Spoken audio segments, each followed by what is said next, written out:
না আসলে as a professional player আপনি যদি চিন্তা করেন তাহলে আপনাকে সব মানে যে কোনো সিচুয়েশনে বোলিং করার এবিলিটি থাকতে হবে। তো বোলিং এটাকে আল্লাহর মধ্যে আমাদের খুবই ভালো একটা সাইড আমি ফিল করি আমাদের।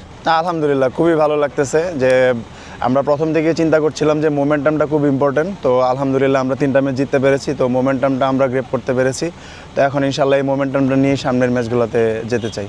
প্রিমিয়ার লিগ অনেকেই মনে করে স্পিনারদের খেলা আসলে, তো ওই জায়গায় আপনারা পেস বোলাররা যে দুইজন খেলছেন টানা খুবই ভালো পারফর্ম করছেন, এটা কতটা স্বস্তির? না আলহামদুলিল্লাহ, আপনি দেখেন আসলে যে ওয়েদারে খেলা হচ্ছে ম্যাক্সিমাম উইকেটগুলো আসলে একদম ফ্ল্যাট থাকতেছে বা কোনো দিন দেখা যাচ্ছে যে বল টার্ন করতেছে, স্পিনারদেরই আসলে মানে সুযোগ অপরচুনিটিস বেশি থাকতেছে, কিন্তু তার মধ্যে আসলে চ্যালেঞ্জটা নেওয়াটা ইম্পর্টেন্ট। তো আলহামদুলিল্লাহ ওই চ্যালেঞ্জটা নিতে পারছি, টিমের জন্য কন্ট্রিবিউট করতে পারছি, খুবই ভালো লাগছে।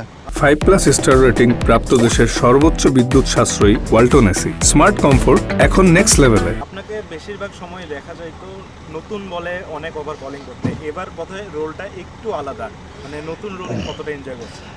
না আসলে অ্যাজ এ প্রফেশনাল প্লেয়ার আপনি যদি চিন্তা করেন তাহলে আপনাকে সব মানে যে কোনো সিচুয়েশনে বোলিং করার এবিলিটি থাকতে হবে। তো আমি চেষ্টা করছি আমার টিম যখনই আমাকে প্রয়োজন মনে করছে আমি যেন ওইখানে ডেলিভার করতে পারি। তো আলহামদুলিল্লাহ সোফার ভালো হচ্ছে, ইনশাল্লাহ সামনের ম্যাচগুলোতেও চেষ্টা করব ভালো করার। আপনার বোলিং পার্টনার এনামুলকে নিয়ে কি বলবেন, কেমন দেখছেন তার বোলিং? না আলহামদুলিল্লাহ 3টা ম্যাচে এনাম খুব ভালো বোলিং করেছে, তো আমরা কন্টিনিউ করব, আমরা যেন পার্টনার হিসাবে এই দুইজনই খুব ভালো করতে পারি।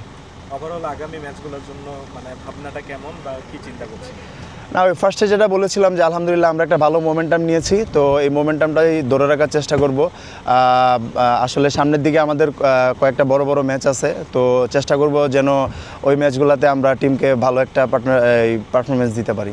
না আল্লাহর মধ্যে ভালো লাগতেছে, প্রত্যেক দিন সেমভাবে খেলতে পারতেছি, আর কনসিস্টেন্ট রান করাটা আমার ইচ্ছা সবসময় থাকে, যে 2টা ম্যাচ যেভাবে আগাইছে আল্লাহর মধ্যে এটা যেন আমার লিগটা শেষ করতে পারে, এভাবে এটাই চেষ্টা করবো ইনশাল্লাহ।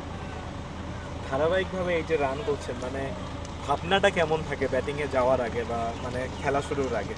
আসলে প্রত্যেকটা দিন আমি চেষ্টা করি নতুন করে যেন শুরু করতে পারি, যেটা আগের দিন চলে গেছে ওইখান থেকে আমার যেন স্টার্ট না হয়, আমি আবার নতুন করে যেভাবে কষ্ট করে ব্যাটিং করে ওই চিন্তাটা যেন আমার মাথায় থাকে, ওইটাই চেষ্টা করতেছি এবার।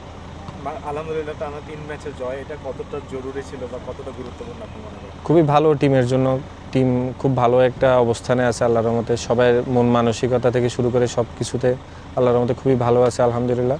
এটা আমরা কন্টিনিউ করতে চাইবো ইনশাল্লাহ। 2টা ম্যাচ নতুন ওপেনিং পার্টনারের সাথে ব্যাটিং করলেন, সো 2 ম্যাচে আপনার আজিজুল হাকিম তাদেরকে নিয়ে কী বলবেন আসলে? না ও তো আন্ডার-19 ভালো খেলছে আল্লাহর রহমতে, এখানেও লাস্ট ইয়ারও খুবই ভালো খেলছে, এখানে হয়তো ফার্স্ট 2 ম্যাচে এত বড় স্কোর করতে পারেনি, ওর উপর আশা থাকবে যে ও অনেক বড় স্কোর করবে ইনশাল্লাহ, আর ওর সাথে ব্যাটিং করে আল্লাহর মধ্যে ভালোই লাগতেছে আমার। টপ অর্ডার থেকে এখনো একটা সেঞ্চুরি না আসাটা কি কিছুটা হতাশা? হ্যাঁ, যেমন লাস্ট ইনিংস যেটা আমার সুযোগ ছিল, আমি যেটা 75 করে আউট ছিলাম, ওইটাতে এনাফ সুযোগ ছিল যে সেঞ্চুরি করার।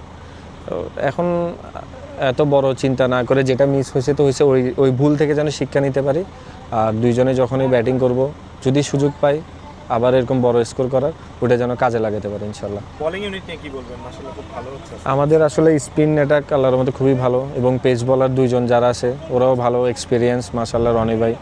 তো বোলিং অ্যাটাক আল্লাহর মধ্যে আমাদের খুবই ভালো একটা সাইড আমি ফিল করি আমাদের। নেক্সট ম্যাচ ইউলেবে সম্ভবত গাজীর এগেনস্টে, তো কি আশা করছেন যে আরও একটা জয় আসবে?